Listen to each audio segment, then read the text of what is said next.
আসসালামু আলাইকুম প্রিয় দর্শক, একটা বিব্রতকর অভিজ্ঞতা এবং বিব্রতকর পরিস্থিতি, এই বিষয়টা শেয়ার করার জন্য একটু বেশি রাতে হলেও আপনাদের সামনে হাজির হয়েছি। আপনারা জানেন, দুদিন আগে প্রফেসর ডক্টর নাজমুল হাসান কলিমুল্লাহকে গ্রেপ্তার করা হয়েছে। সেই গ্রেপ্তারের বিষয়টা নিয়ে আমি একটা কন্টেন্ট করেছি। এরপর সিনিয়র সাংবাদিক এবং কলামিস্ট জনাব আনিস আলমগীরকে নিয়ে ওনার সঙ্গে আমার একটা আলাপ চাইতে ছিল। আমার অন্য মঞ্চ যে চ্যানেলটা আছে সেখানে আমরা ইন্টারভিউ করি, সেখানে ওনারা ইন্টারভিউ করেছিলাম। সেখানেও কথা প্রসঙ্গে উনি এই কলিমুল্লাহ সাহেবের গ্রেপ্তারের প্রসঙ্গটা এনেছেন এবং উনি বলেছেন অনেকে নাকি ওনাকে নানাভাবে থ্রেট করছে, বলছে যে ওনাকে গ্রেপ্তার করা হয়েছে, এখন আপনাদের পালা।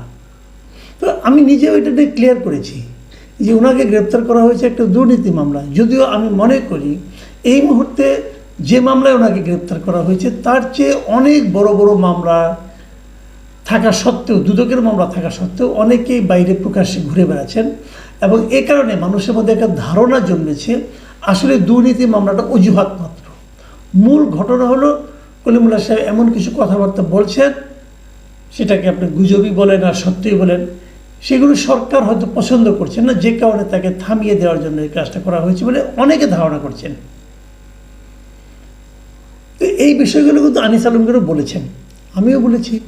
কিন্তু ঘটনাটা কী হয়েছে, আমি এরপর থেকে একের পর এক ফোন পাওয়া শুরু করেছি যে আমি গ্রেপ্তার হয়ে গিয়েছি কিনা, আমি দেশ ছেড়ে পালিয়ে যাব কিনা, অথবা আমি এই ধরনের আশঙ্কা করছি কিনা। এই ধরনের আমি কিন্তু ক্লিয়ার করেছি যে আমি এটা নিয়ে কোনো রকম চিন্তিত নই মোটে, কারণ আমি মনে করি না যে আমি ওই গোত্রের লোক, এবং আমি সেগুলো ক্লিয়ারও করেছি আমার যুক্তি প্রমাণ দিয়ে।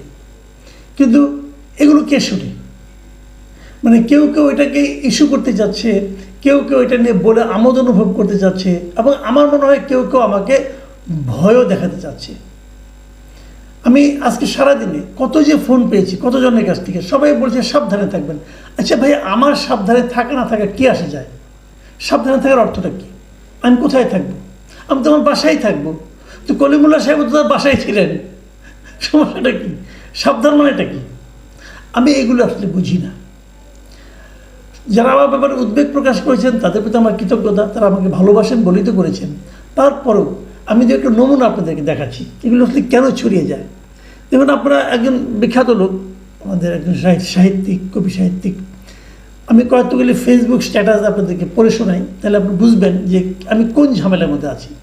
মিস্টার সাইফুল্লাহ মাহমুদ দুলাল, ওনাকে আপনারা সবাই চেনেন, খুবই বিখ্যাত মানুষ। উনি একটা স্ট্যাটাস দিয়েছেন, সাংবাদিক মাসুদ কামাল গ্রেফতারের আশঙ্কা করছেন, হতেও পারেন, আমি তার অগ্রিম প্রতিবাদ ও নিন্দা জানাচ্ছি এবং আগাম জামিন চাই, তা জানিয়ে রাখলাম।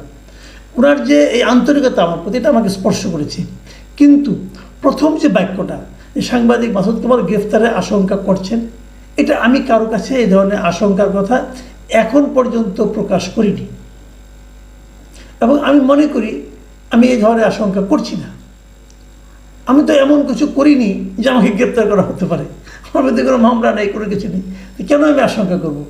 অনেকে হয়তো বলবেন যে এটা মবের মূল্য অথবা মগের মূল্য হলে হতেও পারে, হলে হবে, সেটা অন্য হিসাব, ওটা নিয়ে আমি টেনশন করি না। দেখুন, এরপরে কমেন্টটা আমি পড়ে শোনাই আপনাদেরকে। এটা কে লিখেছেন আমি জানি না, আরবিতে লেখা নাম। এটা আবার সাপোর্টার্স অফ বাংলাদেশ আওয়ামী লীগ নামের একটা ফেসবুক পেজে এটাকে দেওয়া হয়েছে। সেখানে লেখা হয়েছে, দেখুন, আমার একটা ছবি দিয়ে লেখা হয়েছে, আমি সাংবাদিক মাসুদ কামাল বলছি, আমি হয়তো গ্রেফতার হতে পারি, আমি আপনাদেরকে একটা কথাই বলবো, আমি নিরপেক্ষভাবে সারা জীবন কথা বলে যাব।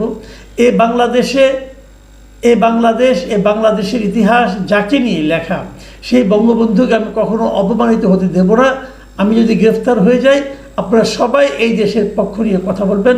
এই বাংলাদেশ আমার, আপনার সবার, অন্যায়ের কাছে কখনো মাথা নত করিনি। এই যে কথাগুলি লেখা হয়েছে না, কথাগুলি ঠিকই আছে, কিন্তু এই কথাগুলি ঠিকই আছে। আমি যদি কখনো স্ট্যাটাস দেই অথবা পোস্ট করি হয়তো এরকমই হবে, কিন্তু আমার কথাটা হলো এটা তো আমি লিখিনি। এই যে আমার নামে যে সবার ছবি দিয়ে আমার নামে লেখা বলা হয়েছে যে আমি সাংবাদিক মাসুদ কামাল বলছি, আমি যদি এই কথাটা করে বলে থাকি তাহলে তো আমি আমার ফেসবুকেই দিব, আরেকজন লোক কেউ লিখবে, সেটা আমি এটা কীভাবে হয়? তো এটা আমি করিনি ভাই। যিনি এই কাজটা করেছেন তার প্রতি আমার স্বনির্বন্ধ অনুরোধ, হয়তো উনি আমাকে ভালোবাসেন, হয়তো উনি আমাকে নিরাপদে দেখতে চান, এই জন্য হয়তো করেছেন, কিন্তু আমি যেটা বলিনি সেটা আমার মুখ দিয়ে আপনারা চালাবেন না প্লিজ। দেখুন, এই একই স্ট্যাটাস আবার আরেকজন তিনি দিয়েছেন, মোহাম্মদ আমিরউদ্দিন চৌধুরী, উনি দিয়েছেন।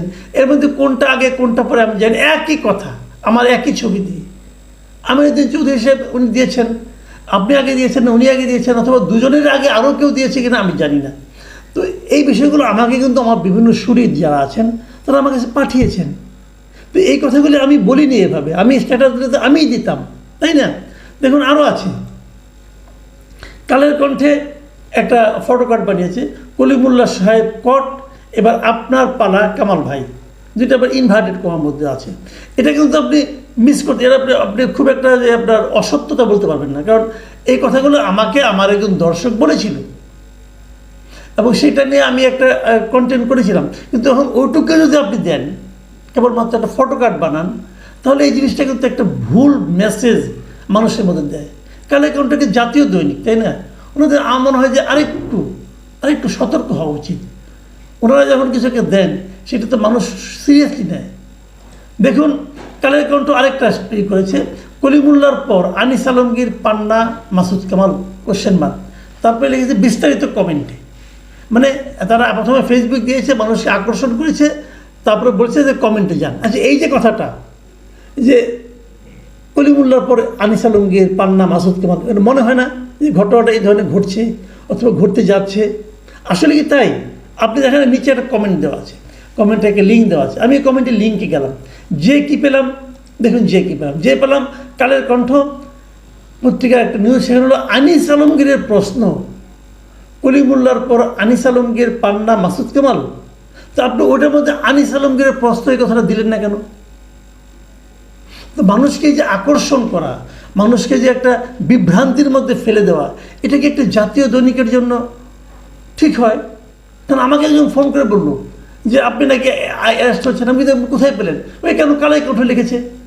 দেখুন, মানুষ কিন্তু অত কিছু বোঝে না, কালাই কণ্ঠর নামটা দেখেছে এবং তারা আমাকে ফোন করেছে। আমি আজকে দিনে ফোনের রিসিভ করতে করতে আমি টায়ার্ড হয়ে গেছি। তো এটা গেলে খুব জরুরি। দেখুন, আরও একটা দেখাই আপনাদেরকে, তালুকদার মোহাম্মদ SAM স্যাম, ওর ভিতরে কিছু আছে আমি জানি না। এখানে লিখেছে, কলিমুল্লাহ গ্রেপ্তারের পর মাসুদ কামালকে দেশ ছাড়তে বলা হয়েছে। কে বলেছে আমাকে দেশ ছাড়তে? আমি কেন দেশ ছাড়বো? ছাড়তে বললে আমি ছাড়বো নাকি? এটা কি আমার দেশটা? যদি আমাকে কেউ ছাড়তে বলে আমি ছাড়বো না। তো আমি তো আওয়ামী লীগের পুরো সময়টা দেশে ছিলাম, আমি তো দেশ ছাড়িনি, এখন